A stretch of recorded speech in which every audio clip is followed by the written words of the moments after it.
Mwaramutse neza abandi mwiriwe, nizere yuko mumerewe neza aho muherereye hose kandi nizere yuko mwatanguye indwi neza, mwayitanguye muri mu nkomezi Imana yabahaye, muri mu vyizigiro, inkomezi mwakuye mu mamesaje ya Pasika, mwaronse aho mwasengeye.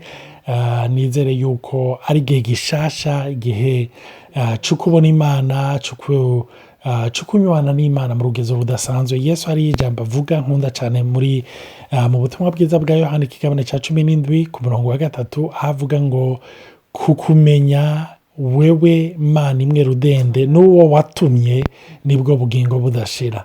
Amen. Te connaître, toi le seul vrai Dieu et celui que tu as envoyé, c'est ça la vie éternelle. Donc ubwo nibwo bugingo budashira, kumenya umwana w'Imana. Nukuri ndakwifuriza wowe uri kurakurikira izi nyigisho utarafata decision yo gukurikira Yesu, nagomba kukubwira nta kindi akuronderera atari ukuguha ubugingo bwagutse, ubugingo budashira buhindura ubuzima bwawe. Ico twaragikoze jena Natali yagikoze kera gose, haraheze wewe nk'imyaka nibaza yababa nka 20 hafi n'itandatu n'indwi, nanje imyaka 22. Nukuri ntituricuza, gusa ikintu kimwe twicuza nuko umuntu yicuza kuba yarabikoze atevye gatoyi.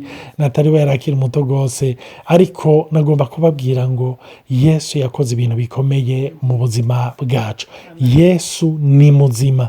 Iyo turiko turavuga ko Yesu ari muzima, nagomba kubibutsa ko bisigura yuko atari ikigirwamana. Uwaremye amaso arabona, uwaremye amatwi arumva, uwaremye umunwa aravuga, ntabwo ari bayari urinda gutambira no kwitabagura kugira kumve, arakumva aho uri hose.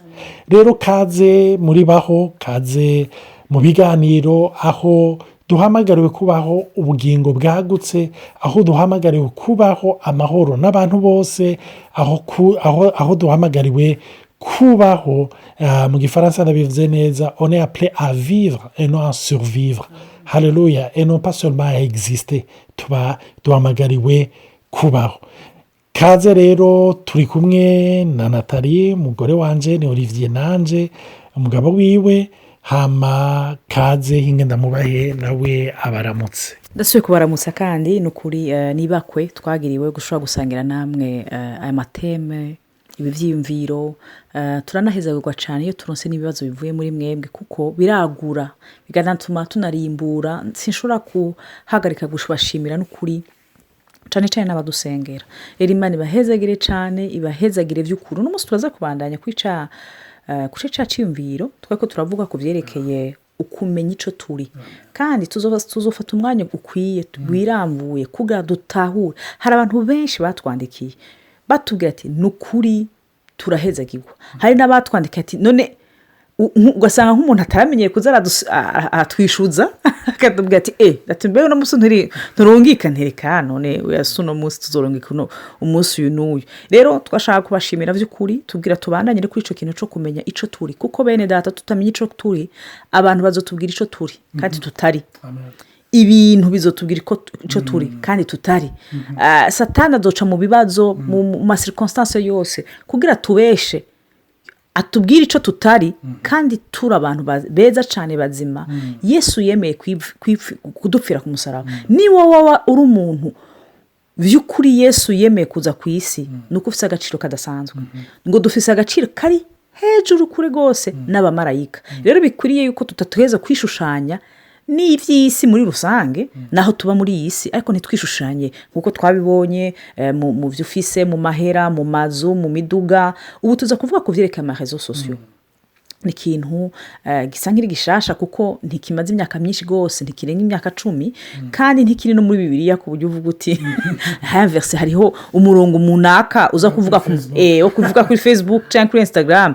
Ariko ni ibintu bituma ni nk'amatelefone muri ico gihe kera ntivyari vyanditse muri Bibiliya, ariko ndisuri ku misi telefone zikiboneka hari guhinduka kw'ibintu hari abantu bavyishimiye ngo ndafise telefone kwa naka hari telefone nk'uko kera amateleviziyo ataraza i Bujumbura bavuga ngo kwa naka hari televiziyo umuntu akaza kuyiraba. Rero amarezo sosiyo yaragutse hama akadutera ibyiza kuko murabona ko ijambo ry'Imana ubutumwa buvugwa kuremeshwa. Turanashimiye abantu bose batwumviriza kuko byose ni papo rezo sosiyo iyo bitahaba vy'ukuri.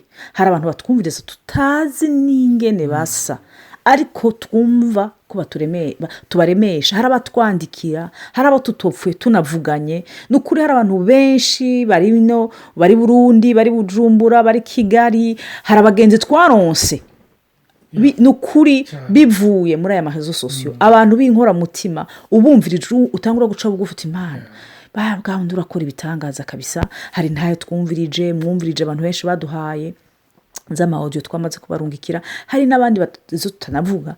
Donc turashimira Imana ku marezo sosiyo. Muga hari hindi facette, hari ikindi gicapo kitari kizima kirekeye amarezo sosiyo aho vy'ukuri ushobora kuba nk'umuja wabo, ushobora kugwa mu mutego wo kwibaza uti hewe bimeze gute.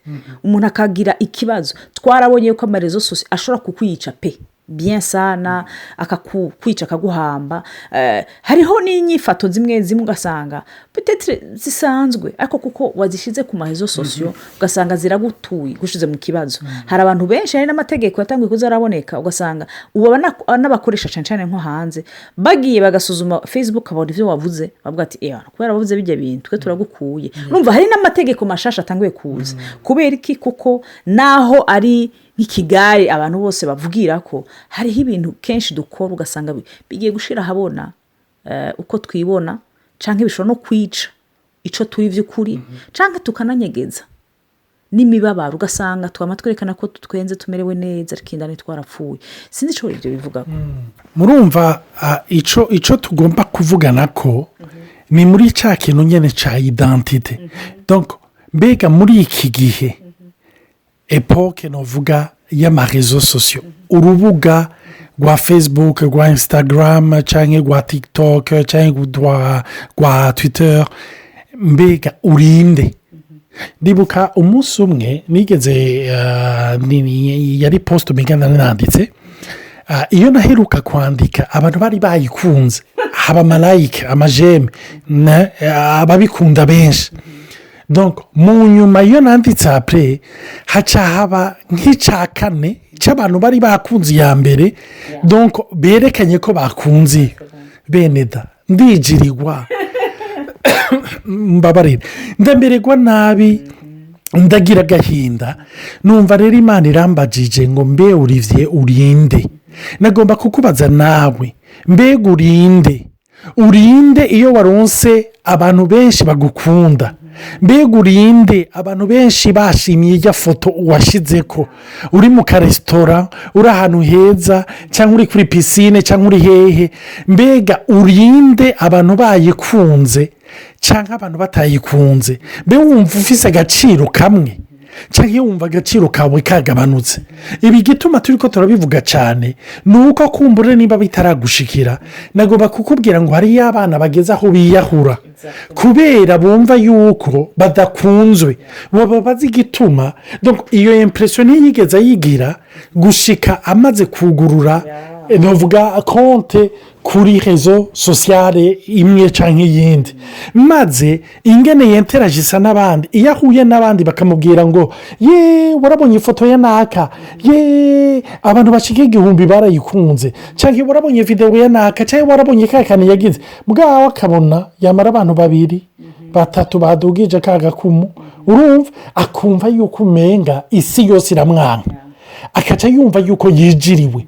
Ikindi naco ivyo Natali yarahereje ko ariko aravuga nta na rimwe ndabona umuntu yifotoje ariko arajya insya z'amenyo. Nta na rimwe ndabona umuntu yifotoje ariko arerekana zero yaronse. Nta na rimwe umuntu iyo bamwirukanye ku kazi bamubwiye ko akazi kaheze aca yifotora agira selfie canke ya divorceje ngo aca bivuga canke yahuye n'ikindi kibazo icari cyo cyose. Ariko turondera le bon moment tugira mugabo murazi ikintu kici kiba nuko umuntu wese aguye kuri kuri paje yawe cyangwa kuri paje y'uwo ari we wese ahejeje kwanoza ikintu cyiza, burya abisoma nawe hari igihe aba ari mu bihe bibi.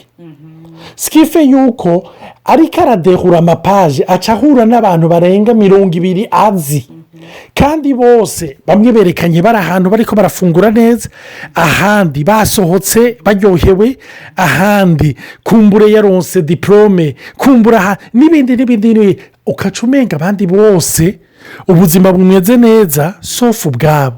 Mbega wowe urinde kuri paje yawe iyo ariyo yose? Mbega urinde iyo abantu bagushimye cyangwa batagushimye? Mbega urinde? Icyo ni ikibazo gikomeye cyane, kuko nagomba kukubwira ngo imbere y'uko ayo marezo sosiyo aza wari uriho, ejo kumbure hazoza ikindi kibitwibagize navyo. Urumva kibitwibagize navyo, mbega uzocuba uwundi. Mwibuke Yesu byaramushikiye, ushobora kuvuga uti none yari rezo sosiyale yari arimo, byaramushikiye yari afise rezo sosiyale yari arimo. Rezo sosiyale yari arimo yari isinzi rimukurikira.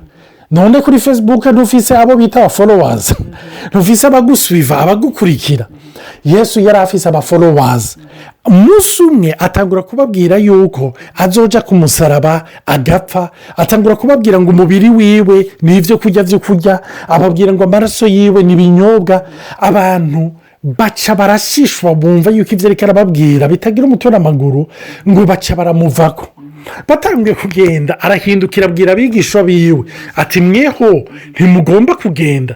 Petero niho yahagurutse acavuga rya jambo tumenyereye rwose ati tokuva ko tukajya he, ko ari ufise amajambo y'ubuzima. Urumva? Donc Yesu yari ahantu yari afise abamusuiva isinzi n'isinzi. Hari naho yigeze kugwiza imikate bamuvuga ngo yari abagabo 5,000 udashizemwo abagore n'abana. Ni ukuvuga yari abantu benshi. Yesu ntiyatewe ubwoba ko bamuvako, ntiyatewe ubwoba nuko ari benshi. Kandi ugiye kuraba Yesu urasoma mu butumwa bwiza, turabona yuko energy yakoresha ariko abwira umwe niyo yakoresha ariko abwira isinzi. Ntiyakangwa nuko abantu bamukurikira ari benshi cyangwa bamukurikira ari bake, kuko iminsi yose cyane cyane mu butumwa bwa Yohana yarahindukira akababwira ngo unshingira intahe n'umwe, uwunshira ku muyandi majambo, uwunshira ku mutima n'umwe. Bibiliya ikongera ikavuga ngo abo bose ngo ntiyabashira ku mutima kuko yari azi umuntu wese ikiri mu mutima. Ni ukuri icyo uri kuravuga nka twebwe rumva tutanga ubutumwa ku mbuga nyinshi, ari Facebook, ari kuri WhatsApp, ari hehe. Ni ukuri urashobora kugwa muri icyo muri iyo piège, ukibaza uti none kuri kuno munsi batarabye, mbega ntibarabye. Wowe nyuko usanga uri kurisuzuma nk'icyo kintu Olivier aheje kuvuga. Nanje ndakunda kugira amapost ariko maze iminsi dayo ndiko ntabikora, ku buryo igihe nabikora hari igihe nabikora nkumva hewe maze iminsi ntashira kohebwe hinge ndayishiriye ku kameme bari bamenyereye. Je nari narabibonye narabigendeje igihe cyose ngize nhinge mfe gushira ku kameme baramenyereye. Nukuri haza bake cyane, ariko iyo ndetse nkaja mu bwiza bw'Imana nkamfise ico navuganye n'Imana bene data, ugasanga histoire ntiheri gitangaza, ugasanga hari wikoze ko muri ako kanya. Kenshi n'umuko twama dufise ibyitegererezo bivuye mu bana b'abantu, umenga tutegereje icumwana w'umuntu aza kutubwira aho bizodutera ikibazo. Nico gituma kuko twabashize ko abantu amaso cane gose, hari n'igihe niyo turi mu ngorane tunyegeza n'ingorane zacu mu gushira kuri izo Facebook, kuri Instagram amafoto ya grave n'amafiltre y'ibisazi. Urumva akaguhindura bien sana, kubera iki? Kuko muri muzima bwa mwisoso ntiwikunda kwavuga uti je iyi filtre vraiment ingira mwiza kurusha.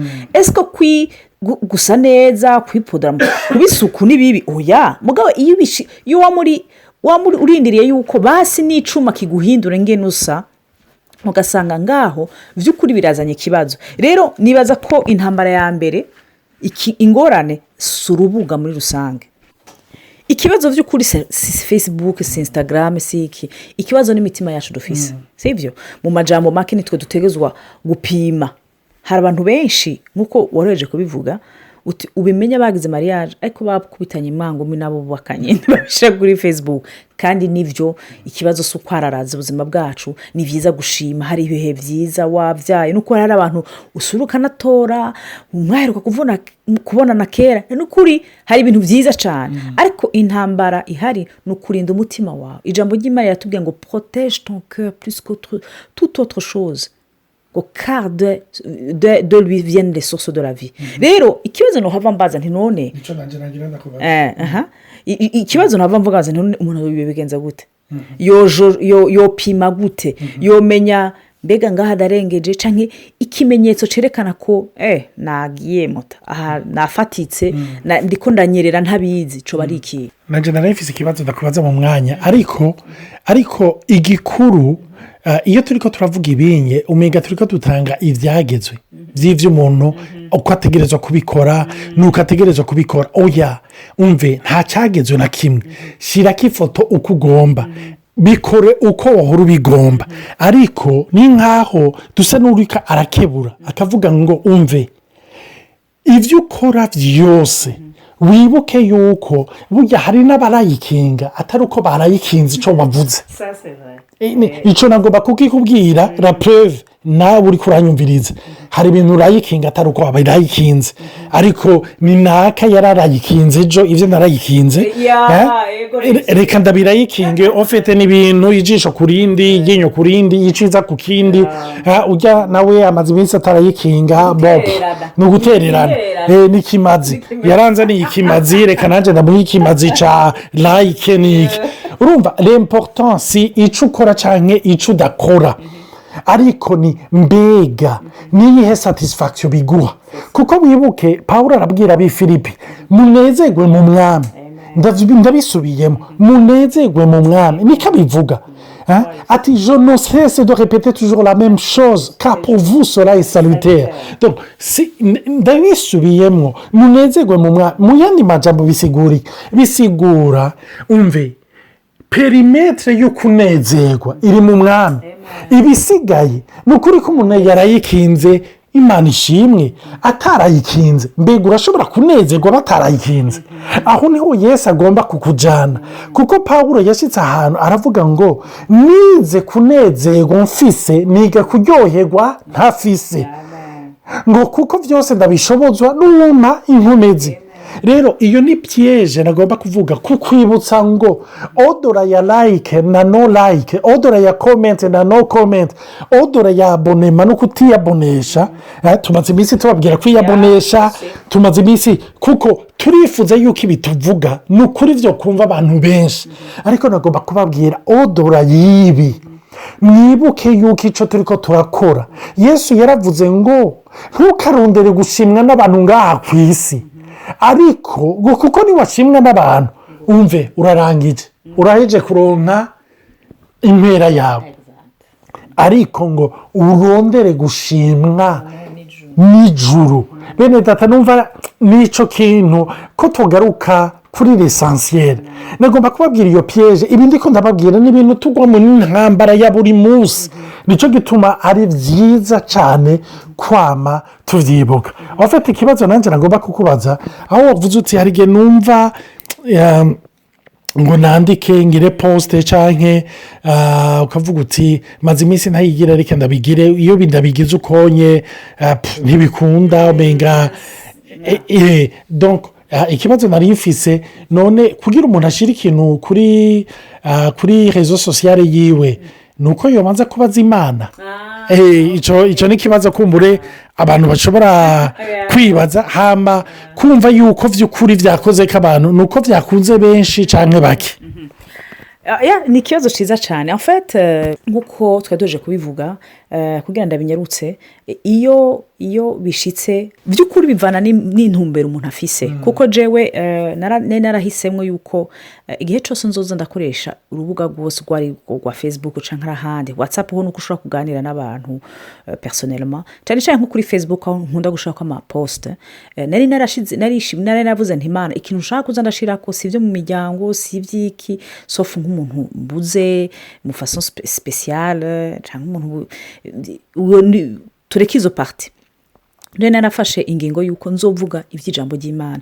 Rero kenshi uri kuravuga ubutumwa intumbero ni uko bashaka ko bikora kw'abantu. Rero jewe sinigeze nshira ko une régularité, sinigeze niha objectif, kuko muri ico gihe ufise nka blog warihaye ingingo y'uko zo kwama wandika, ni exercice n'akazi uba wihaye. Rero rimwe akazi karegiye kakuryohera n'igihe katakumerera neza, ariko uba wihaye ingingo yo kwamura kurabikora. Jewe ivyo sinigeze ndabikora gutyo, nabikora nandika nkuko ndavyumva, niyo ngingo nari narafashe. Bisigura ko numva ntaziriswe cyane, ku buryo rimwe numva umenga nshaka kwandika kugira nandike, ugasanga nivyo mvuga nti nasa nk'umuntu umenga ndanasuzuguye. Rero umuntu ashatse kwandika yo kwandika ashishatse, yaba ari misi yose nta ngorane. Haranabashira ko n'amavideo yo kuremesha misi yose, harabashira ko n'indirimbo. Nukuri hari abantu benshi barabavuga nk'indirimbo ugasanga ziramezagiye. Donc bivana n'ikiri mu mutima wawe. Aho nkuko wari wabivuze kare, nta vy'amategeko nta vyagezwe birimo. Mais pour moi nari narihaye ingingo yuko nzoza ndandika kuri feeling, numva umenga biri muri jewe, numva umenga hariho message particulier. Rero kuvyerekeye succès ou pas succès, kenshi wavuze ngo harabashira ko j'aime kugira bagutera intege nk'intererano. Ivyo numva izo j'aime ziragoyeye kubona. Hari n'abadasoma kandi wanditse bizima. Ariko kubera impamvu zimwe avuga ati nataje shobora kwandika, shobora kugira like even serait un peu compliqué. Urumva ni nk'aba Nikodemu baza mwijoro bavuga ati nshuti jewe urumva nanse kuza habona mugabo, ugaca usanga plus tard muranavuganye muraganire ngo hewe ngo je muransoma nama ntangana wewe urasoma ivyo je nanditse. Rero suko batagize j'aime canke like yuko bitateye imbere, kandi n'ikimenyamenya bivana n'intumbero nkuko twabivuze. N'intumbero niyo gukora kw'abantu canke ni yuko wishima yuko abantu babikunze. Niyo ari umwana umwe gusa, umwana w'Imana umwe yakozwe ko bihabwa icubari. Niyo bari indirimbo horo uvuza ugasanga urahezagiye umuntu umwe yafasha akanya ko gushimira Imana, birakwiriye n'ukuri. Hama hari n'abandi bashira ko ibintu ari vy'akazi, hari ibintu si ibintu vy'Imana umuntu yamashira ko kuri Facebook. Hari impamvu rimwe gushira ko ibintu kuko ufise intumbero yo gufasha abantu y'amasociation. Donc imbuga nyinshi zihari zifise intumbero nyinshi. Rero bivana n'ico wahaye intumbero n'ico ushaka kubikorera. Ikibi gusa nuko utaba umuja wavyo. Amen. Imana bahezagire, mugira umunsi mwiza n'umugoroba mwiza bivanye naho murakoze cyane.